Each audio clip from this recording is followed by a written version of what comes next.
welcome to Indus News. Live from Islamabad, I'm Naila Shuja, and these are the headlines.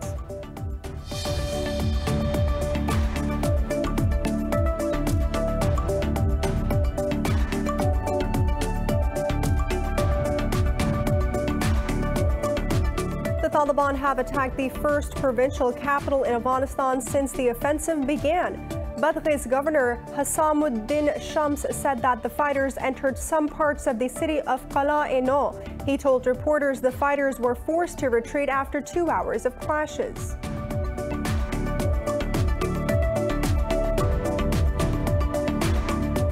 The UN's nuclear watchdog says Iran has started the process of producing enriched uranium metal, while the West suspects that the step may help Iran move closer to developing a nuclear weapon. Iran has told the IAEA that it will be used as fuel for a research reactor. The U.S. has condemned Iran's decision, calling it an unfortunate step backwards for the revival of the 2015 deal.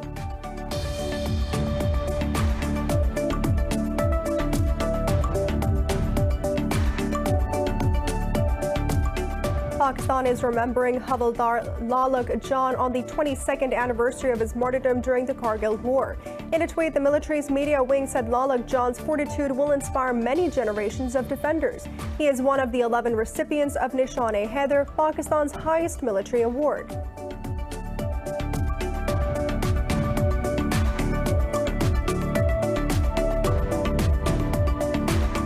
After dropping for 3 days, Brazil's daily COVID-19 cases and deaths have risen again. The Latin American country registered more than 62,000 cases and over 1,700 deaths overnight. In Pakistan, the virus has claimed 17 more lives and infected more than 1,500 people in the past 24 hours. There are nearly 4 million deaths worldwide and more than 184 million cases.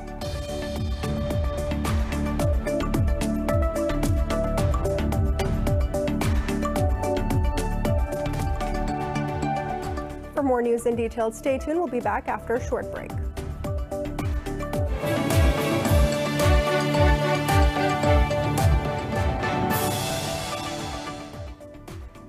Welcome back. The Taliban have attacked the first provincial capital in Afghanistan since the offensive began.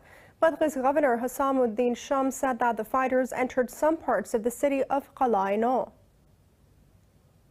He told reporters the fighters were forced to retreat after 2 hours of clashes. Shams said other districts of Badghis outside the capital were in the hands of the Taliban. Authorities said the assault caused panic among locals, prompting pressures to break out of the city's jail.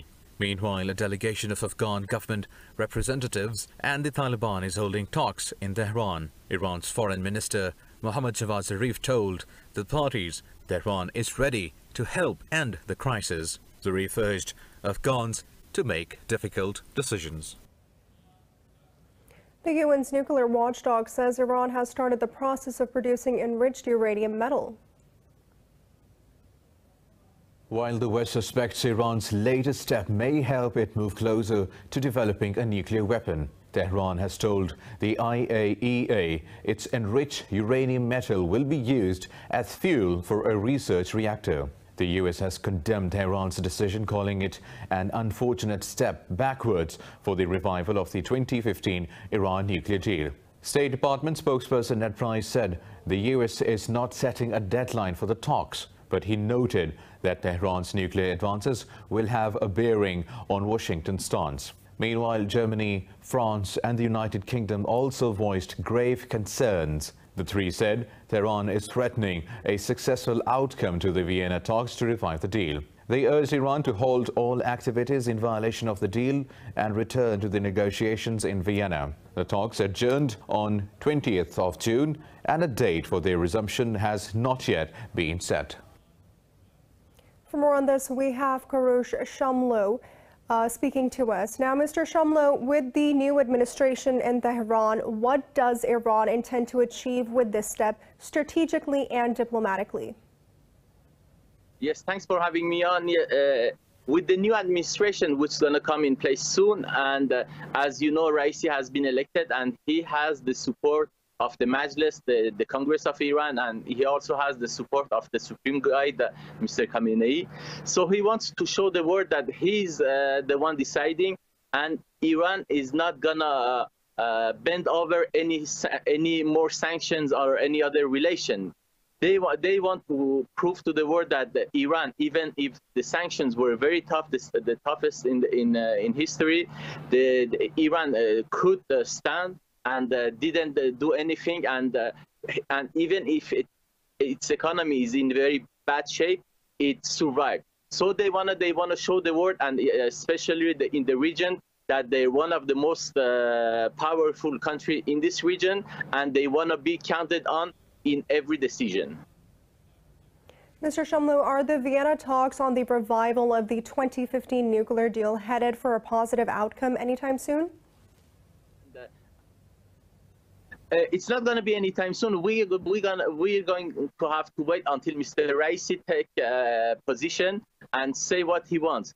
And as I just told you, he has a good stand, because now he can enrich the uranium, and nobody can say anything, because the United States put the toughest sanction, and it didn't do.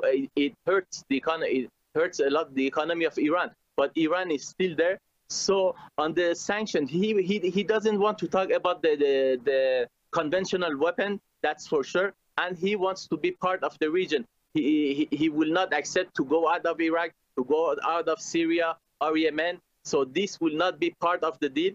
But as I said before, they will sign a deal with the Americans, because Iran's economy needs that deal.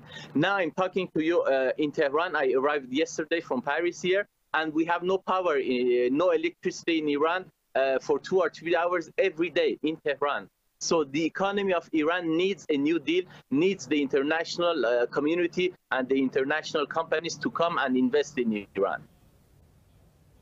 Mr. Karu Shamloo, thank you so much for speaking to Indus News. Now moving on, the U.S.-led coalition fighting in Iraq has come under the third drone attack over the last 2 years. In a tweet, spokesperson Colonel Wayne Moroto said a UAV fell in the vicinity of the Erbil Air Base. He said initially reports indicated no casualties or damages at the base, but in a statement, Kurdish regional government said that the drone caused a fire at the site. The attack comes a day after rockets targeted the U.S. Embassy in Baghdad and Ain al-Assad base, which houses American troops. No group has claimed responsibility for any of these attacks.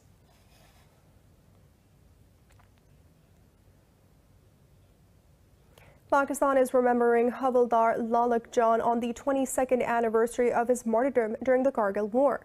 In a tweet, the military's media wing said Lalak Jan's fortitude will inspire many generations of defenders. More in this report.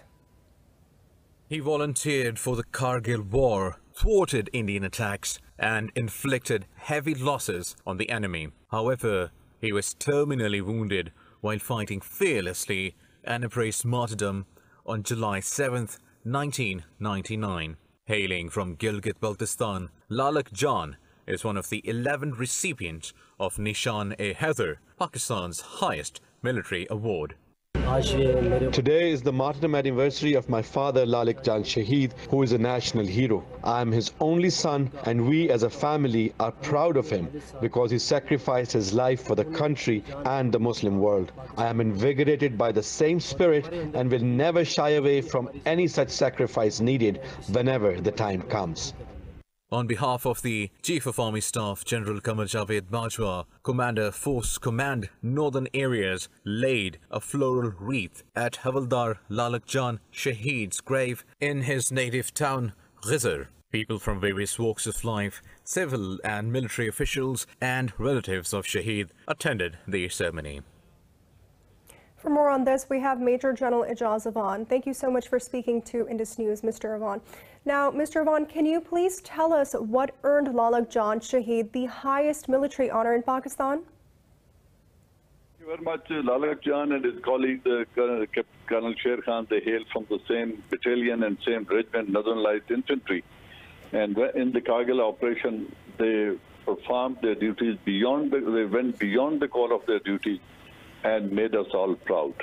It was their heroic action that repulsed repeated attack in waves by the Indian Army and inflicted very heavy casualties on them. And as you said, he was wounded in that action and terminally then he expired or embraced martyrdom. So he made all his regiment, and in particular his battalion, 12th NLI, proud. And I think we all appreciate his sacrifice of this heroic soldier. And he was awarded the highest military award, the Gallantry Award of Pakistan Army, Nishan-e-Haider. Major General Avan, what impact did Lalak Jan's valorous deeds have on the conflict? It was a conflict and which became now a questionable thing because of the response of our political government and what transpired between Prime Minister of Pakistan and the President of the United States of America, because he could not stand the pressure. This, in fact, was an operation which was executed in complete secrecy because in 1984, India had violated the line of control and they had occupied the area of Sechin. In response to that, the Leh Kargil road that passes from there, stealthily the troops occupied that area and brought that strategic line of communication under control and under fire. But then politically, of course, there was a pressure from America for violation of line of control, and our political leadership at that time, Mr. Nawaz Sharif, could not stand the pressure. Rather than telling the President of the United States of America to put pressure on both the sides, India and Pakistan, to observe the line of control, sanctity of the line of control, and they should withdraw back to pre-1984 position in Kargil, in Sechin area, and we pull back and take up positions which were previously held. But unfortunately, he agreed for an unconditional retreat or vacation of the position, and all the sacrifices and heroic actions made by the men, well, unfortunately, they were not we did not benefit as a nation from all these sacrifices. But nonetheless, these people put up a brave fight and made us all proud, and set an example which inspires all other soldiers in performance of duties, whether on line of control or on the international border. Major General Ijaz Avan, thank you so much for speaking to Indus News. And now it's time for a short break. Stay with us.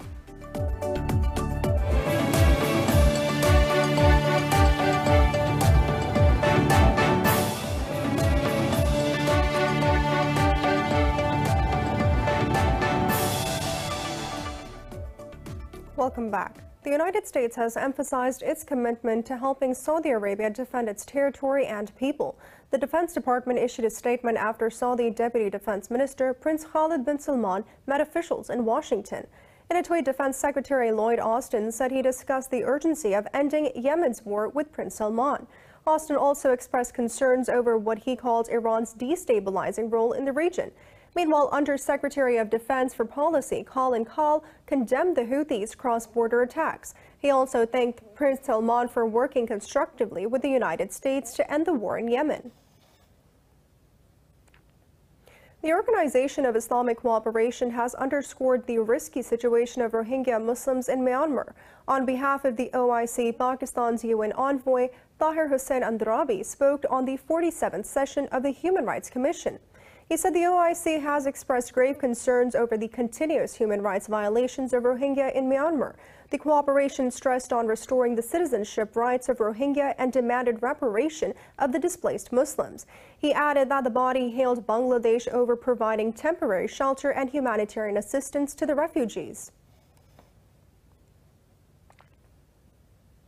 In Pakistan, coronavirus has claimed 17 more lives and infected over 1,500 people in the past 24 hours. The health ministry said the country's positivity rate has crossed 3% after 20 days. The ministry said the death toll has risen to 22,469. It said the caseload has crossed 966,000, while more than 909,000 people have recovered. Prime Minister Imran Khan congratulated his administration on an effective strategy to deal with the outbreak. Meanwhile, Pakistan's UN envoy Munir Akram said the pandemic has exposed inequalities among and within nations.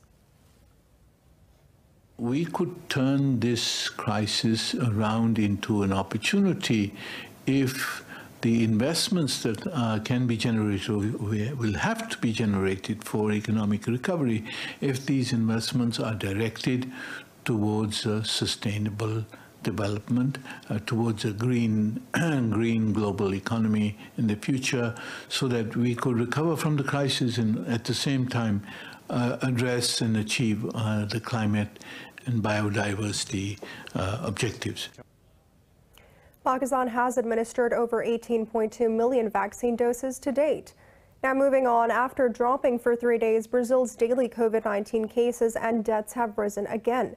The Latin American country registered more than 62,000 cases and over 1,700 deaths overnight. There are nearly 4 million deaths worldwide and more than 184 million cases. More in this report. The COVID-19 pandemic is accelerating in many countries despite enduring lockdowns and ongoing vaccination drives. Mexico has reported its biggest jump in new infections since late February. Zimbabwe has returned to a strict lockdown to combat a new surge amid vaccine shortages. New Zealand has given provisional approval for the Johnson & Johnson's Janssen vaccine. In Australia, New South Wales has extended Sydney's lockdown by another week.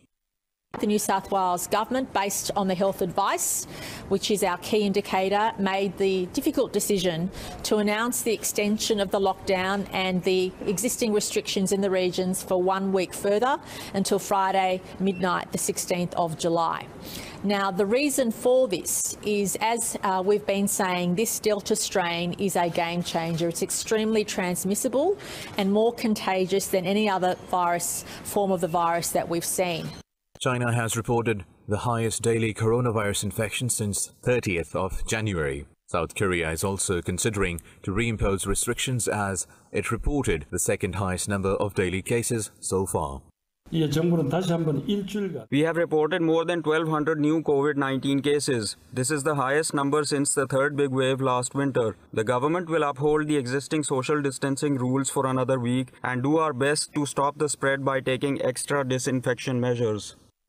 The World Health Organization has added a second life-saving drug to its list of treatments for severely ill COVID-19 patients. In Iran, at least 3 people have been killed and 4 others injured in an explosion at a gas pipeline in the southwestern town of Shu'ush. Local officials said the victims were the technicians at the pumping station. The oil minister has ordered an investigation into the blast. He pledged to help workers and their families in the area. China has called for an impartial investigation into Canada's treatment of its Indigenous people. At the 47th session of the Human Rights Council, Beijing said Ottawa must do more than apologize. Mission Representative Yang Duan called on Canada to take practical steps to remedy the harm caused by the historic mistreatment. He said those responsible must be brought to justice. The envoy also urged Canada to combat persistent racial discrimination and hate crimes against Africans and Asians. The United States says coexistence with China is possible but very challenging. Addressing an event, White House Indo-Pacific Coordinator Kurt Campbell said Beijing has become increasingly assertive. He said President Joe Biden will host a summit later this year with the leaders of Australia, India, and Japan to discuss China's influence. He said Washington is in favor of having unofficial ties with Taiwan, but does not support its independence. Campbell said the United States will have to come up with a strategy that presents China with opportunities, but also a response if necessary. The United States says it is encouraged by the ongoing OPEC talks.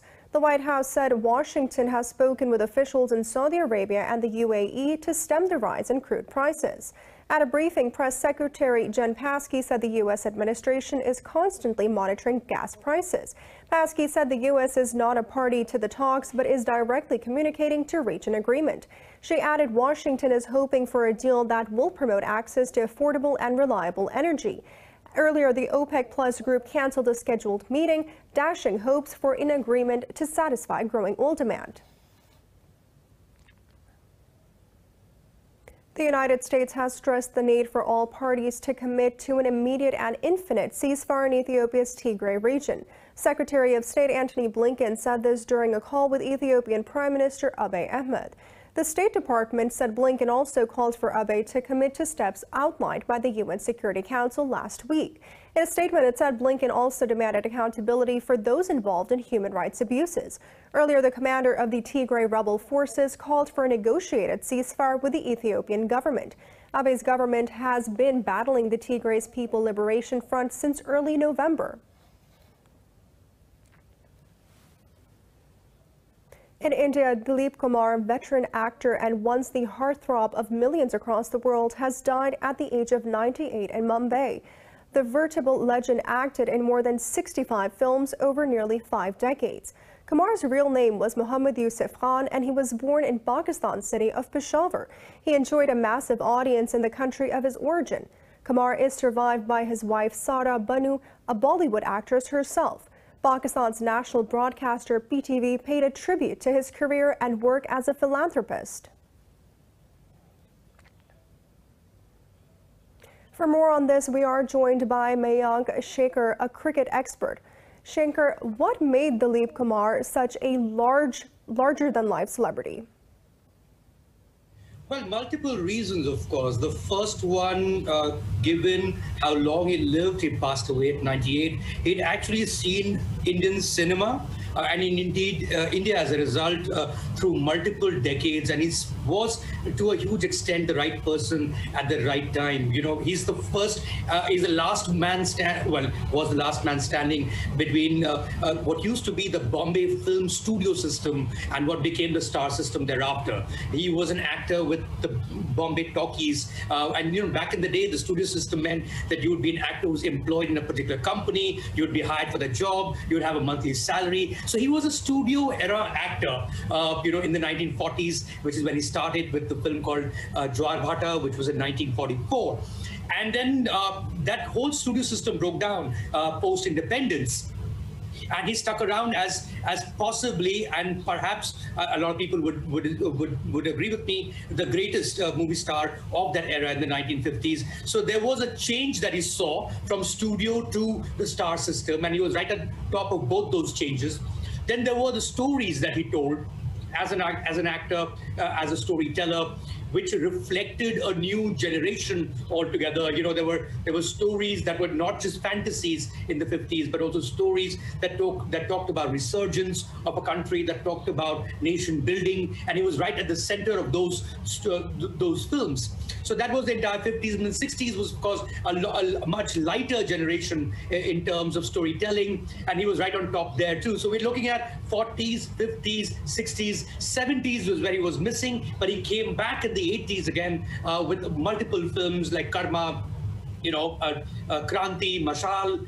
So he was relevant again in the 80s, and of course there was the 90s, you know, which was basically the end of his career in a sense. I think Killa was his last film in 1998. So if you just look at it in terms of the sheer body of work, also in terms of time, in terms of the filmmakers he worked with, in terms of the systems that he worked under, I think there is absolutely very little parallel to DILIP Kumar in that sense. Mr. Shekhar, as a film critic, why do you think he disconnected himself from the entertainment industry? No, I don't think he ever disconnected himself from the entertainment industry. I think there was age, which was a huge factor. Also, for the past decade or so, a little less than that, he had been suffering from Alzheimer's. You know, and you know, his wife Sara Banu was the caregiver. I think one needs to also credit her for being by his side at these very tough times. So, in that sense, I think health was not on his side for a very long time. Of course, you know, of course, we all wish that he could live until 100. That's what even the doctors said when he passed away. They were trying their best for, you know, to sort of see him through a century, as it were. But he was not in the prime of his condition, health-wise, especially mental health-wise, to you know, participate in a lot of engagements, whether personal or social engagements. But he was there. I think you know, he had a Twitter handle. You could see. I'm presuming his wife was handling it. So but even before that, before the ailment hit him, I think he took great interest, not just in the cinema of its time, but also in cinema's issues. You know, he would be right there in front when, you know, to back the bodies, the film bodies when they had a demand, whether with the government or with other sectors. So he was a fairly engaged man right towards the end of his life, which is you know, which of course at some point health was not on his side. Mr. Shekhar, how do you believe that DILIP Kumar will be remembered? He will be remembered for his films, frankly speaking. Not too many actors have had movies across decades, across generations that have survived the test of memory, the test of time, public memory, as it were. And whether it's a movie like Mughal-e-Azam back in the 60s, a film like Naya Daur, a film like Madhumati, which won the maximum number of Filmfare Awards. He was, in fact, the first actor to win the Best Actor Filmfare Award back in 1952 for Daag. He also was not an insecure actor. He worked with his contemporaries. He had a film with Devanand. He had a film with Raj Kapoor. Raj Kapoor and Devanand did not work with each other in that sense. And, you know, going down generations, he worked with Amitabh Bachchan in Shakti, worked with Anil Kapoor all the way down in Mashal. So there was that element. But I think the most important thing to remember about DILIP Kumar is the fact that he was an original actor. The generation before him, the actors who came, the lead actors, were very theatrical in their projection of their craft, as it were. Indian cinema actually came, the silent cinema actually came from a long tradition of Parsi theatre. But he was, and of course he got this tag of being a method actor, which is unfair on him. I think he was a self-learned, self-taught actor who was subdued, who was not always over the top, you know, who had his mannerisms, but he was not restricted to his mannerisms, which explains the complete variety of roles he played all through his career. Although he got tagged along as the tragedy king because of films like Devdas, but I think he had a, you know, incredible range as an actor also. Whether you look at it as a comedian, he did a bunch of films, or masala films like a Ganga Jamuna, which was a huge success too. So commercially successful films, but done in a way that had not been seen for this long before. That's how people are going to remember DILIP Kumar for generations to come. Mr. Mayank Shekhar, thank you so much for taking the time out to speak to Indus News. We also are joined by Mr. Adnan Siddiqui, a renowned actor from Karachi. Thank you so much for taking the time out to speak to Indus News. Now, Mr. Siddiqui, what made DILIP Kumar such a larger-than-life celebrity? DILIP Kumar Sahab was one of the most aristocratic actors. We had great big screen, you know, and such actors, such body of work will always be guiding the generation of actors to come. And I think it's the end of an era. A huge loss, not for India or Pakistan, but for the entire world, I guess. Mr. Siddiqui, why did he disconnect himself from the entertainment industry? Such actors, you know, who reach their self-actualization, and then, you know, and especially, you know, when you're not even feeling well, and when you see the body of work, what you carry on your shoulder, and then what you see, what's happening around, makes you a little upset as well. That's what I feel. That's what I feel, you know. And I may be wrong over here, but, you know, the kind, the quality, a complete actor, you know, maybe I would rate him as a complete actor. None of these actors, including me or anyone else, are complete as an actor. But I guess God made DILIP Sahab for an example. If you really want to see a complete actor, maybe there's one or two actors who were like complete actors, and one of them was DILIP Sahab. And I feel that, you know, not only with his acting, with his style, with his dialogue delivery, and the intellect he carries, you could talk to him about any issues of the world, and he was well informed about it too. This is how actors should be. This is what one should follow if someone wants to be an actor. If anybody who wants to be an actor, just follow DILIP Saab's body of work. Mr. Siddiqui, how do you believe Mr. Dilip Kumar will be remembered? People die. Actors don't die. And such actors like DILIP Saab, they will be there to teach the world by lighting, by his body of work, what he has done. And of course, he was a legend. He was a legend. And, you know, legends don't die. And people will remember forever, forever. He will be lived in a lot of memories, a lot of his films, a lot of his sayings. And hats off to his wife, Saira Begum. The way she took care of him, the way she was there for him. I think this is one more example of being a great wife, a woman, a heroine who was there right till the last of the breath. Mr. Adnan Siddiqui, thank you so much for taking the time out to speak to Indus News. Now moving on, former South African President Jacob Zuma has attempted to block his arrest in court. Police say they will hold back as Zuma's legal challenge unfolds. A week ago, the Constitutional Court sentenced Zuma to a 15-month jail term for contempt of court. The court gave Zuma 5 days to hand himself in, failing which police were instructed to arrest him. But Zuma asked the Constitutional Court to cancel its sentence and approached the High Court to issue an order to prevent his arrest. Hundreds of his supporters were gathered nearby at his ruler home state to prevent his arrest.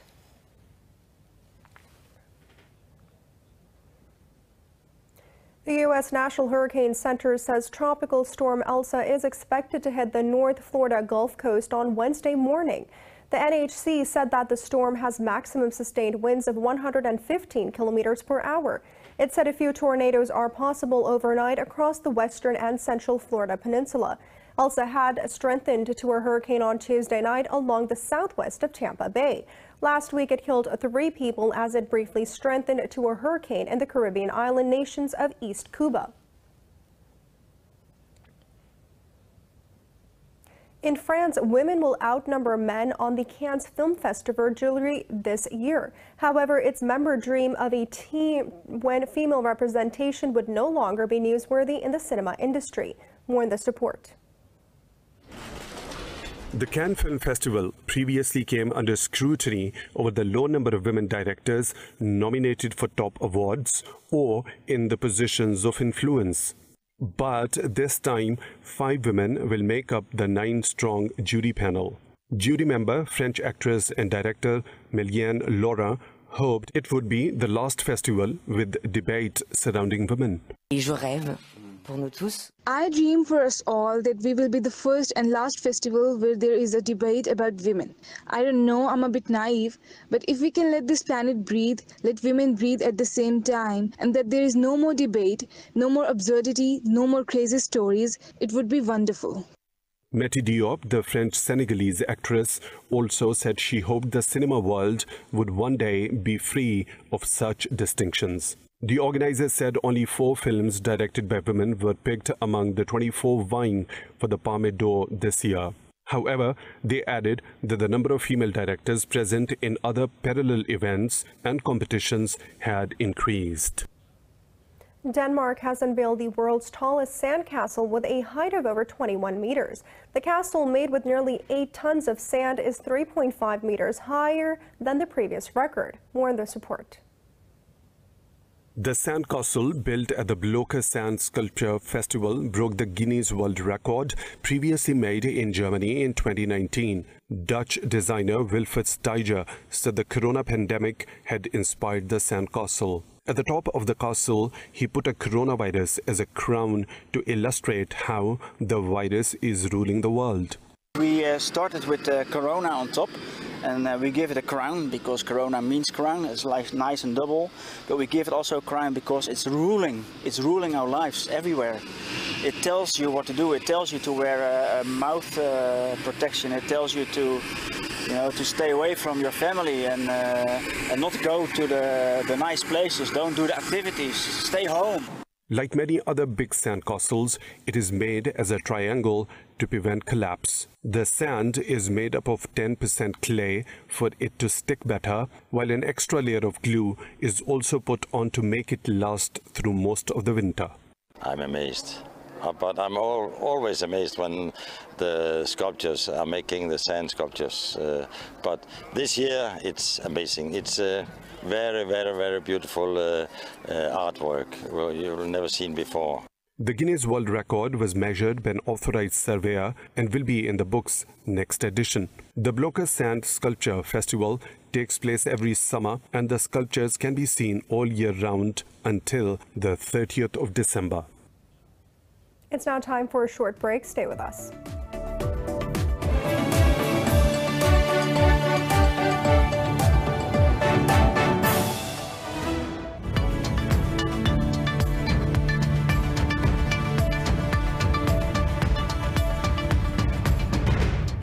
Welcome back. European stocks have advanced, diverging from a more cautious and uncertain tone among global markets.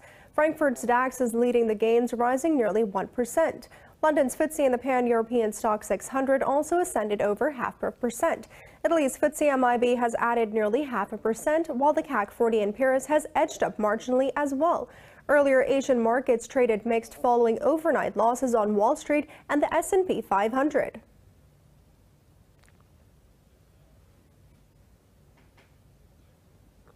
DD Global Incorporation's shares have slumped as much as 25% in the U.S. pre-market trade.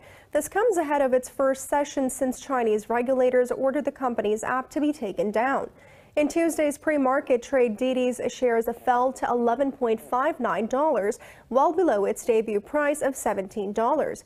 It is set to shed nearly $19 billion in market capitalization.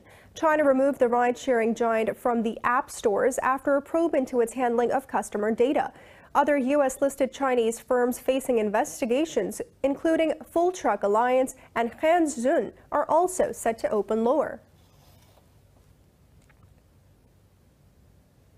The Pentagon has canceled its $10 billion Joint Enterprise Defense Infrastructure Cloud Computing project. In a statement, the department said such tech giants Microsoft Core and Amazon are the only providers capable of meeting its requirements.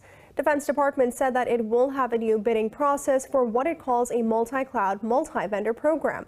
Microsoft shares dipped a little more than 1% after the news, while Amazon's stock rose more than 3%. The now canceled Jedi Cloud contract was part of a broader digital modernization of the Pentagon. The contract was awarded to Microsoft in 2019, but Amazon quickly filed a lawsuit in objection.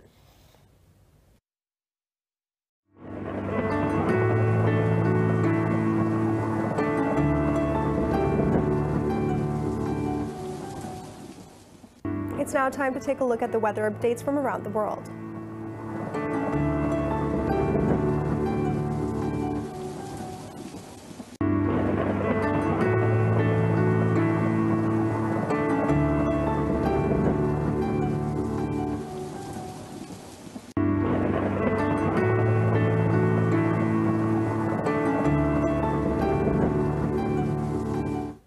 For the latest news updates, you can follow us on our social media at Indus.News.